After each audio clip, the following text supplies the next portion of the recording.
Hello, I'm Daniele Cagnatel and I am the CEO of Sekisui Aerospace. Hi, my name is Akhila Tadinada. I'm the co-founder and CTO of Xemelgo. Well, first off, I wanted to welcome everybody for joining us here today at Sekisui Aerospace here in Renton. This is one of our two facilities here in Washington State. We have a second one in Sumner. We are, as you can see, a composites manufacturer, so you'll get to see a little bit of that on the tour when we are done here. But our focus today is going to be on the manufacturing fundamentals of leadership and innovation. So today we've brought together Daniele Cagnatel, he's the CEO here at Sekisui Aerospace, and we have Akhila Tadinada from Xemelgo. Did I say that right? Yes. Okay, awesome. From Xemelgo, and they're both going to talk a little bit about their experience in leadership as well as their experience in innovation and how they came that to life in their own organizations. So before I get too far, I don't know if you guys want to give a brief introductions of yourselves. Sure. Like Heather said, my name is Akhila. I'm a CTO and co-founder at a Seattle-based smart manufacturing startup. So our focus is really to apply latest and greatest in technology to the factory floor. So machine learning, AI, IoT, cloud and mobile, and then how all of these technologies can help innovate on the manufacturing floor. So yeah, that's my background. And Daniele, welcome to Sekisui Aerospace. I'm an Italian, but I lived in England, in Germany, then in Alabama. my daughter is a Southern belle, accent is hilarious, and in Texas is now in Washington. I've had the pleasure of being in aerospace all my life, since 1999, and I worked at all levels of an organization, from the shop floor to being CEO of North America for a big division of a large aerospace manufacturer. And 4 years ago, I had the opportunity to come here and join AIM Aerospace, now Sekisui Aerospace. So welcome. So as we get started here, the first question I'm going to ask both of you, kind of almost independently, is Daniele, I know you had a unique experience where you came into Sekisui Aerospace before it was purchased by a Japanese organization. It was AIM Aerospace at the time.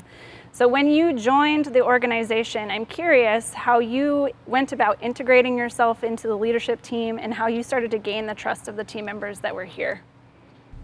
Very difficult, because I grew up in a company that looked after me for 20 years, and then I joined this company. And when you come from a big company to a small company, you come in with all your toolkit of these are all the things that we can go and do, and then you come in and you have 750 things that you want to go and do, and quickly you realize that the first 3 already overwhelm everybody. And what I found at the beginning when I came here, being a small company, there were a lot of ethical and people issues that needed to be addressed. There was a lack of culture. And we decided to stop and create a new culture. We created new values. We talked to our employees, what are the right values? What is it that we should be doing to work well together? And when we did that, we found out that about 40 of our leaders over 6 months left us. It was very much an old-fashioned, dare I say, old boys club. Everybody had a vice president title, and there were practices that were not acceptable. But that allowed us to bring in 40 new leaders. And all of a sudden, we went to a much more homogeneous team, both in genders and ethnicity, and we really started rocking and rolling and changing the company. That's perhaps the best way for me I found to find acceptance was, let's create something together which is new. Very cool.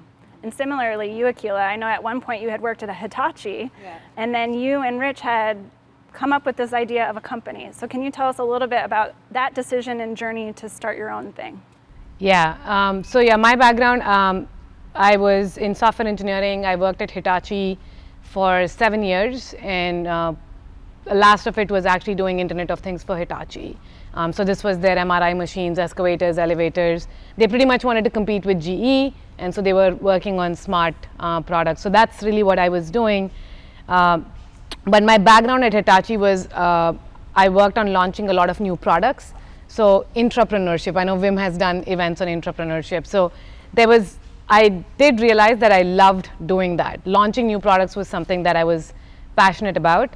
And so in 2018, I think Hitachi was great, their vision was great, but I think as everybody sometimes knows in corporate, to innovate in a new space sometimes is hard, right? Because there were a lot of moving pieces, a lot of people wanted their own opinions, and I think at that time, particularly if you are in technology, you realize that these waves of technologies only come so often, right? And we felt like this was Industry 4.0 was something which was going to completely transform manufacturing, and if we really wanted to do something in that space, then we had to be quick, agile, and we had to work closely with manufacturers. Like, we could just not sit in like our Hitachi high horse, like just sit there and be like, oh, we know how this works and we're going to come up with stuff, right? So yeah, so we worked there for a bit. I think the joke that Rich and I have is Hitachi paid for all of our learnings. Like, we learned about this space while we were there.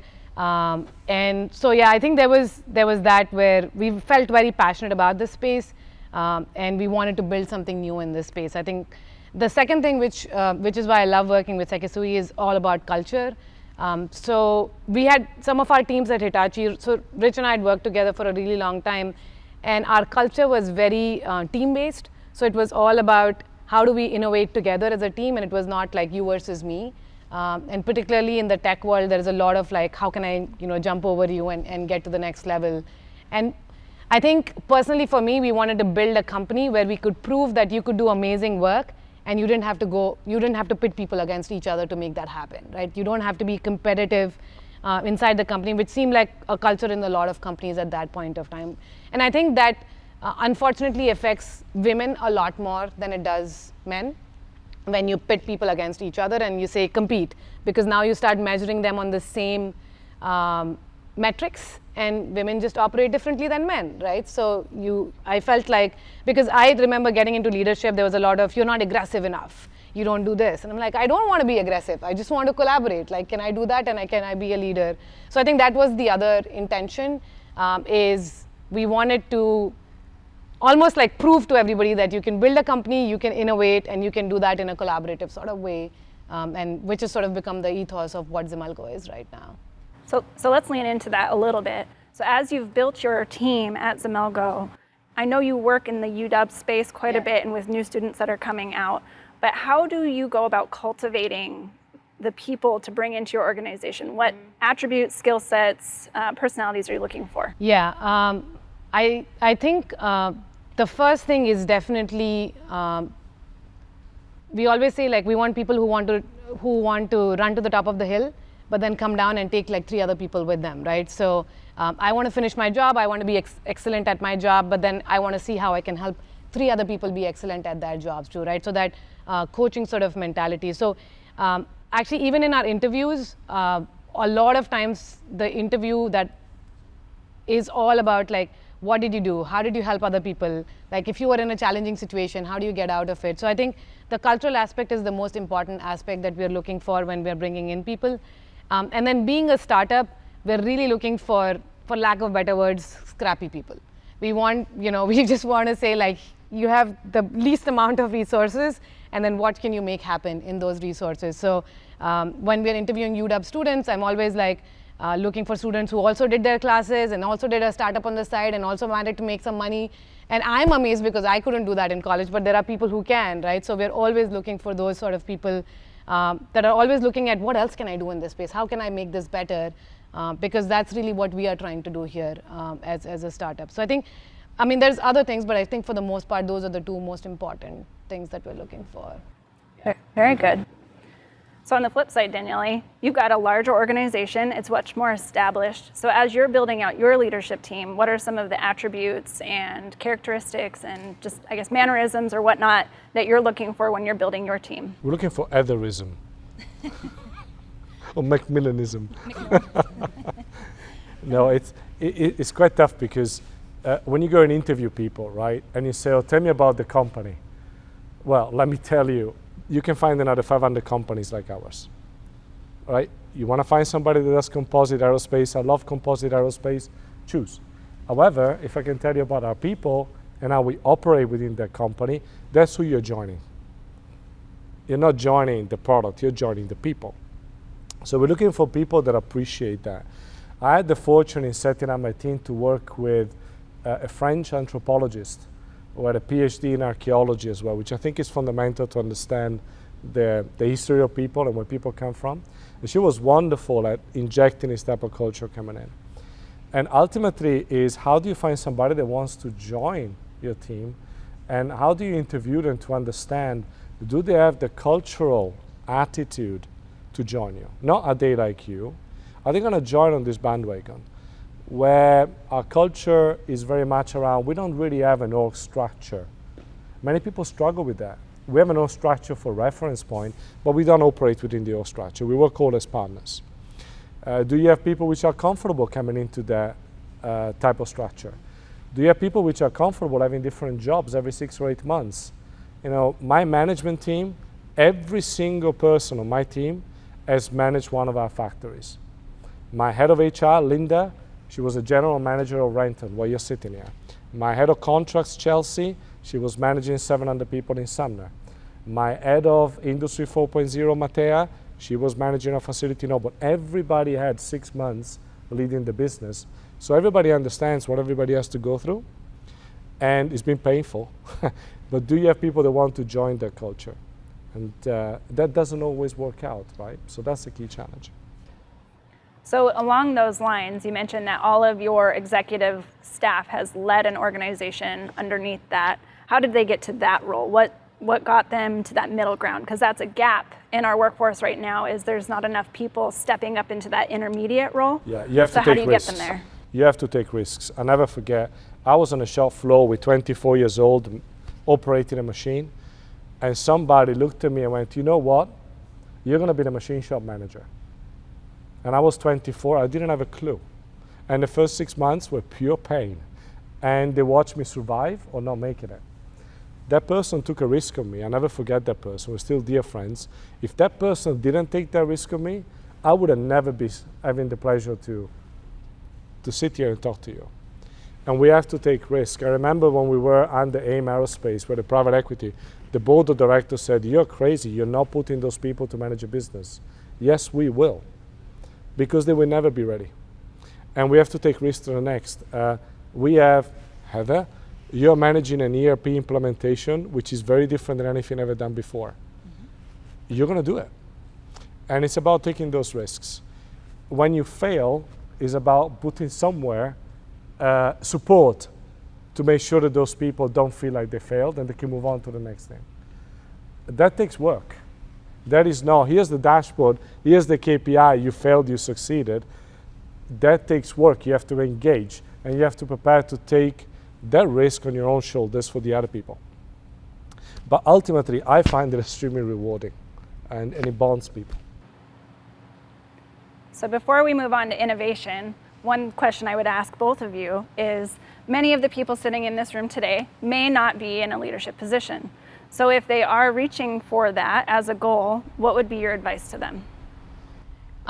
Yeah, I can probably start. And actually similar to Daniele, like when I was 24 and I was working at a company in Minneapolis where for 200 plus engineers, there was one woman manager. And she was also like middle management. And me coming out of school, like I was like, dude, like I'm gonna like make VP, and like I had like very high ambitions for myself, and I think that's how my parents brought me up. So I think once I got into the workforce, it was sort of like, how is this possible? Like this is not what I imagined for myself. And then I look at everybody that's sitting there, and there's actually nobody. There was not a single woman on that leadership team. So then I went. And I reached out to somebody on the leadership team and I said, can you connect me to all the women leaders in this company? I want to interview all of them, and I want to see like what did they do that got them to that position. So for the company of 3,000 people, I think they had 10 women leaders at that point of time. So it's not a lot of people to interview, unfortunately. But so I pretty much went to all of them and said, what did you do which got you to this level? Because I want to be there and I'm not seeing a path right now. And the one advice which I loved was somebody said, like Daniele said, if you get an opportunity, just jump into it. Just jump off the bridge, you will figure out how to swim, right? And then after that, you may figure out you don't like swimming, right? And you may want to do something else, but at least you tried to swim. I've taken that to heart. So every time there's an opportunity where I feel like, even when we were thinking of starting Xemelgo, honestly speaking, I never wanted to be an entrepreneur. Like that was never in my life's plans. I had always imagined being a VP or whatever, in a corporate ladder. And then when Rich came to me with this idea, the only thing in my mind was, this is a risk, it's an opportunity, right? So if I take it, maybe it'll tell me I hate being an entrepreneur. Then I don't have to worry about it for my entire life because I figured out I'm going to hate being an entrepreneur, but I at least gave it a shot. And I think I've sort of done that my entire career. I think the second thing that I got as a piece of advice was always tell your leadership where you want to be. So if you want to be, leading this particular site, if you want to be doing this, and I've seen this a lot now that I've mentored and worked with so many people, everybody assumes their manager knows. Everybody assumes that their leader knows what they want out of their careers. Unfortunately, they're not mind readers. They don't know a lot of times what you want out of your career, right? So a lot of times you just have to say, I remember when I'd moved to Hitachi, my first meeting with my manager, he said, oh, what do you want to do? I said, I want to be the site leader. And he just like chuckled. He said, you just joined and you're like at the bottom of the ladder, and you want to be the site leader. I said, not today, but that's my goal. Like I want to be the site leader. But I think, what that does is once you let them know, they tell you why you cannot be that today. And then you have a list of things you're supposed to work on. So you take that list and then you start checking off that list and you start doing those things, right? And I think, again, particularly for women, we all think, we have two problems. One problem is we are so dedicated to our current role because unlike a lot of men, not everybody, we are dedicated to our teams, we are dedicated to our current roles, we are invested in them so much that we forget about the next step for us, right? For me, like, I love my team so much. How can I not be here for them, right? I have to work with them, I have to do everything for them, that we forget about what it means. But which is what I tell my team right now. If you're not thinking about the next level for yourself, those guys don't have a spot to come into, right? You're sort of holding up the spot for them, even though like you love them as much, you might as well like move up the chain. So I think that is something that we have to do for ourselves, is figure out where we want to go, communicate where we want to go, and then give it a shot. If we don't like it, we can go do something else. Like we're capable enough to do something else. And how about from you, Daniele? I know as a male leader of a lot of women, you've had the opportunity to mentor quite a few of us into positions that we're in today. So what would be your suggestions for women who aren't in that position yet but are looking to get there?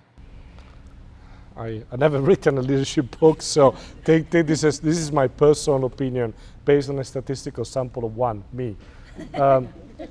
But I think my personal journey has been, now that I'm coming to a point where I feel comfortable with myself, because I've been very uncomfortable throughout my journey in leadership, extremely uncomfortable.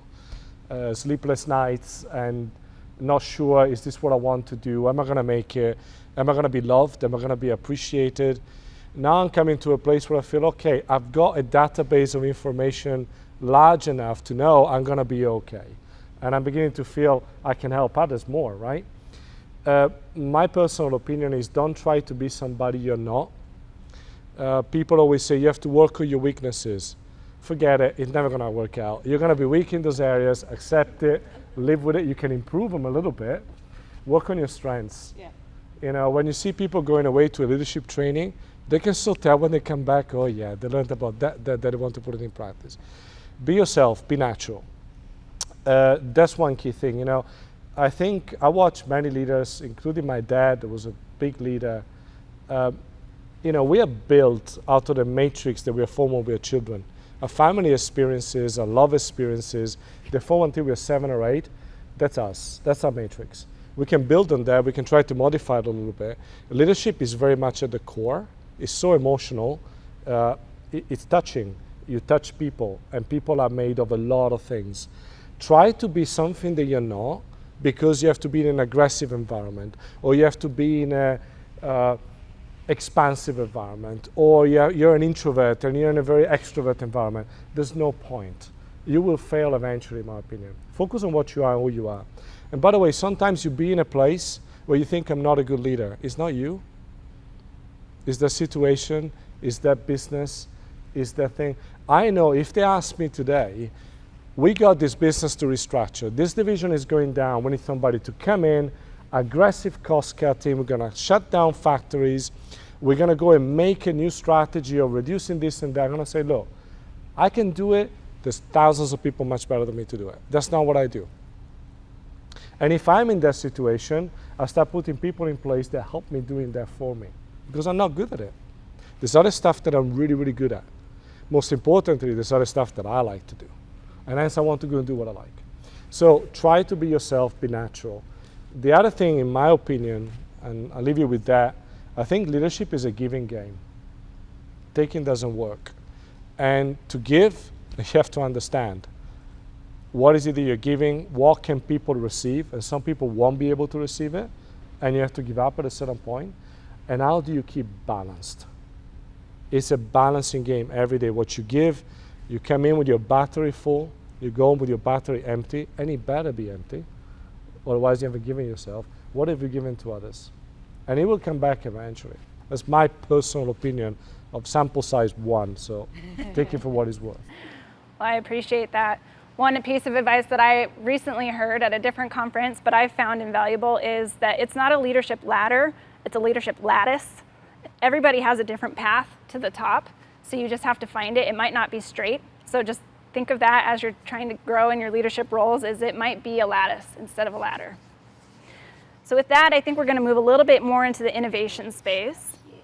The space you guys are both jazzed up about, and I may have a hard time keeping them wrangled, so I'm sorry. But what I want to dive into a little bit, because I know we have a partnership between Xemelgo and Sekisui with one of our initiatives right now, is first, before we get into that, where does innovation come from within you, within your organization? That's a tough question, Heather. I'm thinking. I want to give a smart answer to this. I think I've been thinking about this recently, even as we're building the company, because, I mean, for us to survive, we want to be at the cutting edge of innovation.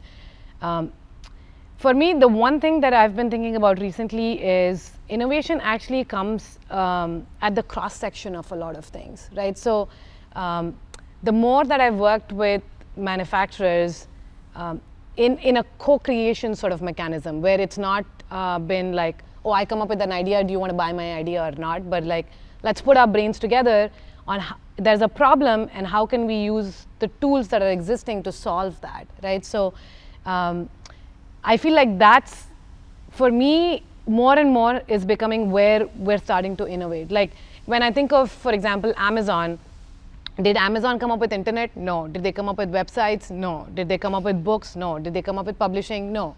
Like they didn't come up with any of those basics. What did they come up with?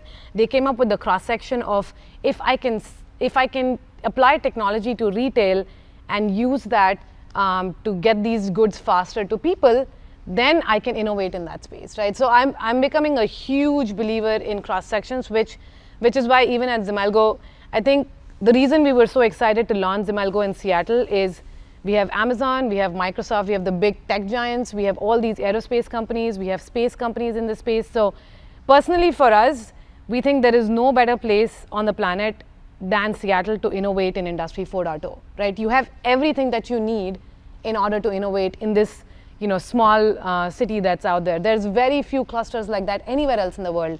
And at Hitachi, I went to Japan, I went to Germany, I was born and brought up in India. So there are very few places which have amalgamation of people that come together. So for me, it's the people at those cross sections, I think, bringing that together. I think the second part of it that I'm realizing as a part of innovation is having a culture of listening and imbibing. Which again goes back to, are you listening for trends? Are you listening to your people? Are you listening to your customers? Are you listening to your partners? Because again, what we are doing today has been done in the past somewhere else, right? A different problem has been solved. Maybe they're using a different tool set, but if you're willing to listen, if you're willing to learn from all of those different ways in which these things have been done in the past, then I think, you can innovate in the current space. Like sometimes I think when people try to say, this is my own unique idea and I came up with this idea right now, and I'm like, somebody came up with that idea somewhere else, right? They've applied it somewhere else.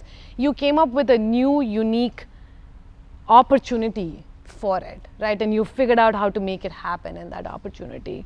Yeah, so I think that's, for me, it's a combination of bringing together those people and then really listening to those people and harnessing that. And once you do, then I think true innovation sort of comes out of that. Yeah.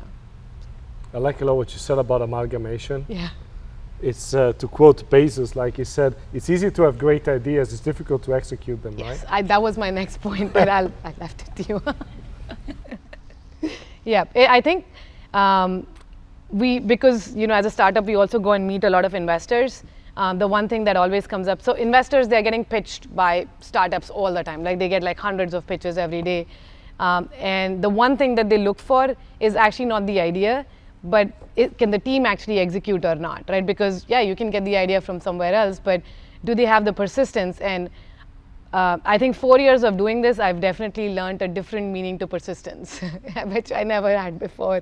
Yeah, the kind of persistence that it takes to bring something, a newer idea into the market, yeah, you just have to get up every day and you have to be like, I still believe in this. I still believe in this. Even though like 5 other people are telling you this is not going to be the right thing, you still believe in it and you still persist at it. Yeah, I think that's what it just takes, that level of dogged persistence to make that happen. And even inside companies, because like I said, I'd worked on a lot of newer products at Hitachi.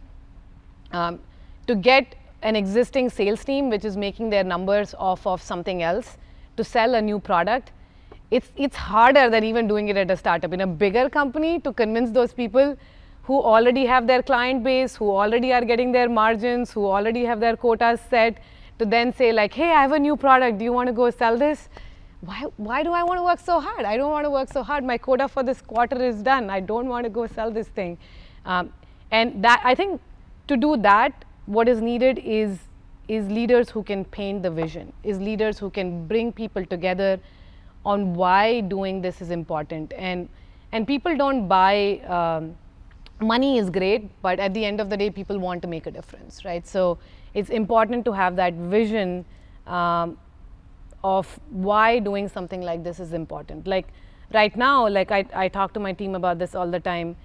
And this is not like me trying to sound like super, oh, manufacturing is going to die, but if manufacturers don't embrace technology in the years to come, it's going to be extremely hard for them to compete in this market. I mean, this is like, when Amazon started, Walmart was like, these guys are kids. There's no way they can beat our business. And I mean, 20 years down, what happened to Sports Authority? What happened to Borders? What happened to all of these companies? They thought it was not important. And I mean, unfortunately, I think that's where we are in manufacturing. Like if leaders and if people on the team don't embrace innovation and technology, somebody else, some other country will. It's not like the next door aerospace company will take over your business. Like some other country will come up and take over your business. So I think it's extremely important to have that vision. I'm super passionate about that. You want to ask me that? Well, yeah, what I was going to say is one story that you tell often when we're talking about ERPs is the story of the Tesla, and I'd really like for you to, how Tesla innovated, put cameras everywhere, right? I get there, and I was going to get to that, obviously, yeah, but no, to your point, competition, moving the game on. I mean, I worked in Germany for 7 years, and I hate to say it because I have an American passport, but coming to the States, wow, the manufacturing reality is very different. Very different. And funny enough, in Germany, manufacturing is very high and people are paid. I remember in my factory, composites, in Germany in 2004, I was paying people $25 an hour in 2004. And here we are, when I came here, people say, oh, $18 an hour is going to be too high. Are you kidding me? I don't want to fly on an aircraft made by people paid $18 an hour. They should be paid 24, 25, 26. But then I looked at the reality. We focus so much on the manufacturing floor. By the way, in aerospace, there's only so much you can do because the process is defined. But then in the back office, every dollar that we spend on the shop floor, we spend 3 in the back office. And nobody talks about how to improve that. And it's a given. And by the way, the organizational structure of today is identical to the organizational structure as 1999. Identical. Same departments, same hands-off, same interfaces. identical, one-to-one. The world outside has completely changed. Now what happens when you bring new talent in, they go, hang on a second, outside in the private world, I can operate at a speed which here I just can't find. Yeah. So now you said, okay, let's innovate. We focused here on digitalization. How do we get our offices, our processes smarter, and then change the organization to suit? And then it comes to your point, creativity and vision. So you start speaking to the team, how do we do this? And the resistance is off the charts because it's a cultural change. Technology is easy, the technology is there. I love what you said, it's about amalgamating things that already exist, right? And you go down about creativity. And the example of the Tesla, you know, they will buy the tool. Many of us drive a car with a camera inside, right? And when you engage reverse here, what do? You see what's behind you. And that's what it does. Ford and General Motors and BMW, that's what they do. Tesla, you look around, there's got lots of cameras around there because they figured out we're going to put a camera, but then we're going to use it as face recognition. So when you arrive, the car unlocks. We're going to use it as an alarm deterrent system. We're going to record everything around it and send it to your computer so you can look on your computer what's going on. You can see it in the iPhone. They created through the camera an array of different solutions and services that you couldn't do it before. In manufacturing, no chance. But hang on a second. We live 70, 80, some of us 90 years on this planet. We work in manufacturing. Are we really not going to do something to move the needle forward? Are we really going to keep saying, oh no, we have to focus on shop floor and having people that cannot afford to live in Seattle and they have to live on the outskirts of society? Or do we want to move them into society? Afford to pay them more because the rest of the company is efficient so that they don't live on the outskirts, they live closer. The children have got a better access to schooling and a higher society. Guess what happens to the societal issues? And we all heard them on the news in the past few weeks. There's an imbalance there. Technology can solve a lot of that, but it takes that vision. So I have to make the example of what we do together. Yes. May I? Yeah. So we make hundreds of parts, and we have people with a sheet of paper, they go find the parts and then deliver them, which is almost comical, but that's the way it's been done for the past 20 years. So one of our team came up with a brilliant idea. What if we put a chip in every part and we radio tag them, and then with a scanner we can find out what the part is? Fantastic. Off we go, we do the project. Now we have a chip in the parts, and then if you want to find the part, you can run to a screen, type in your part, and it tells you where it is. That's a camera looking backwards. Now let's think further. If we know where our parts are, could we put a tracking system visually that says if a part doesn't move within a certain number of hours, a red flag goes up? Can we have a map of the site where you have all of your areas which are red, yellow, and green, and all the reds, you know what's going on, and you just double click them and you see what's happening. Now you know what's happening, you know why they're stuck, you know they have to move. What happens to the team that work those parts? Do they need a manager to tell them what to do? Do they need a production control person to tell them what to do? They become self-managed. They know it has to be green by the end of the day. They operate within themselves and they make it green. Now your speed to the facility has gone up by 3 times. But most importantly, they don't need to be managed. Why can't we pay those people $25 an hour instead of 18? And give them a better job. Then we go to our customer and say, now you know where your part is. I'll tell you what, I'm going to put a chip in your part. You have an aircraft on ground in Malaysia because your part is broken. You scan it and you can see on a shop floor it gets shipped to you. Now you enhance the service further. Our customers loved that. Airbus came in, they said that's what we want to hear. Now you went from tool, I can find where my part is and punch him in a screen, to an information system that drives you to be self-managed, that drives you to take decisions instead of making it work, and also gives an augmented solution for the customer, which changes the game. This is how we beat low-cost manufacturing, by being smarter. But you have to have that amalgamation of what happens, have creativity, and let's do something with it, right? And how many thousands of examples can we find to do that? That's why I love our project. Me too. So as we partner further together, what are some of the additional ideas that we think we can use innovation and partnership in this space to help solve problems? How do we do that? Yeah, so I think like Daniele was saying, our goal at Xemelgo really is to become that digital assistant on the factory floor, right? Where we are, the example that I always use is manufacturing today is like driving around with a paper map. Like, you know what are the steps that are supposed to happen, and you know that after this happens. But if an accident happens or if a road is blocked, then you have no idea that that happened, right? Unless you like actually go up there. And I feel like that is how a lot of discrete manufacturing today happens. But imagine if you had Google Maps for the factory floor, which was telling you, here's your red, yellow, green areas, here's where the bottlenecks are, here's your ETA. If your customer calls and says, when is this going to be done? Instead of saying in the next 2 weeks, it will be there, you can say, oh, it's actually going to be done at 3:46 p.m. today, right? And then, yeah, because it's going to be done at this point of time, now I can deliver you. I think another area that we are looking at very deeply is dynamic scheduling. I think I wouldn't be wrong if I say this: the most stressful job on the factory floor is a production scheduler. Like they come up with a schedule in the morning, then somebody calls and says, hey, I have a change request here, can you change that? Oh, by the way, material is gone, like, can you change that? Can you do this? So everything that they made like 30 minutes later is invalidated, and then they have to keep changing it, right? But if we can actually combine all of these data points together, if I know in real time how much material you have, what's your factory floor capacity, how is each department performing, how much labor you have, is your machines up or down, I can pretty much, the computers, this is what computers are meant for. They are meant for taking massive amounts of data and then spitting out schedules to say, it should not be a person's job. The person's job is to make sure, it's the right quality, the right process is being followed.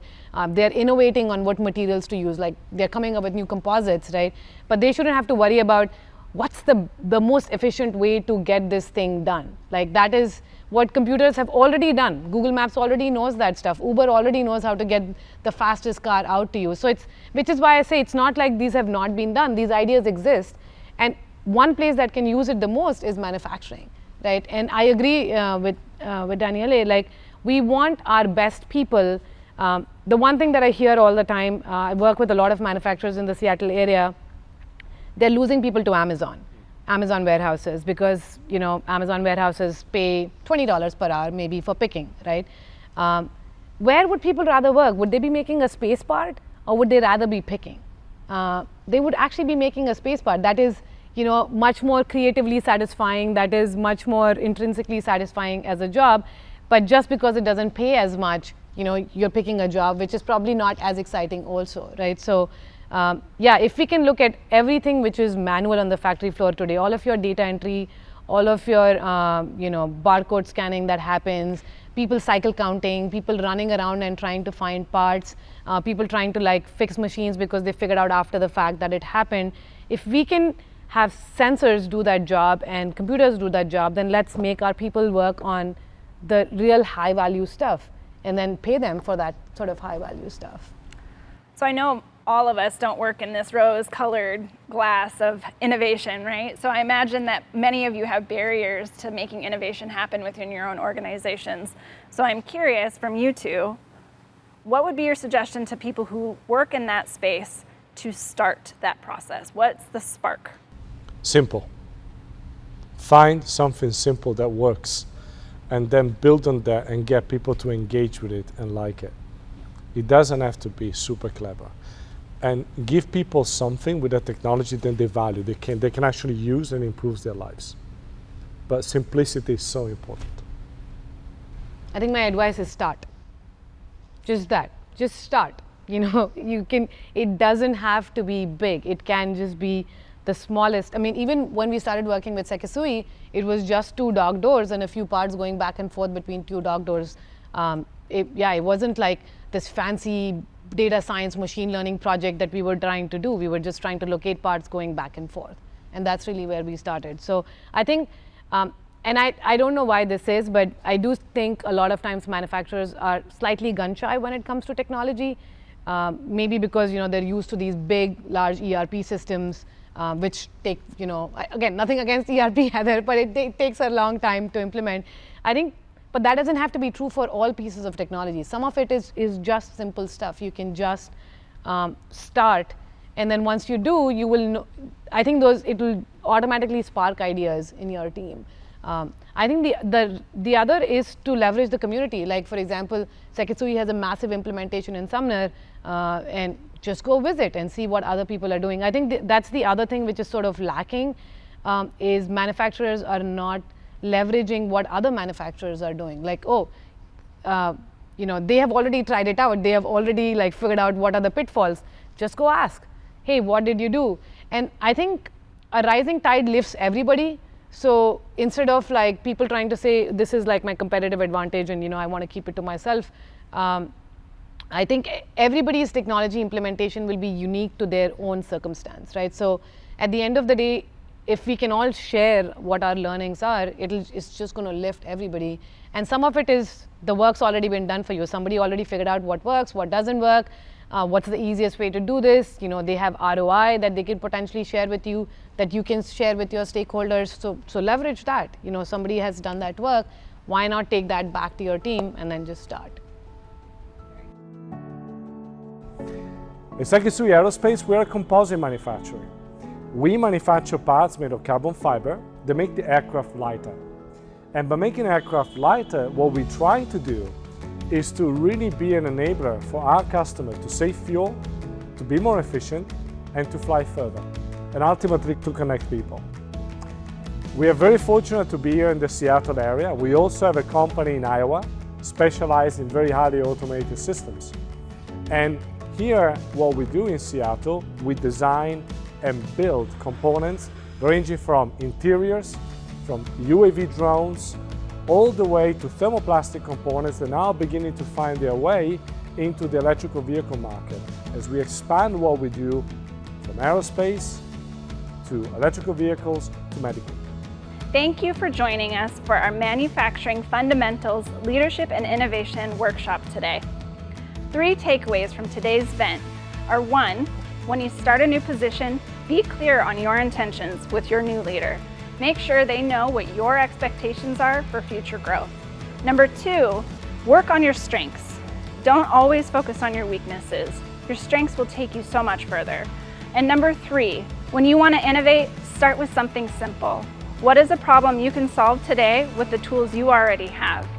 Thank you again for joining us today. We hope you enjoy the rest of the Manufacturing Fundamentals series.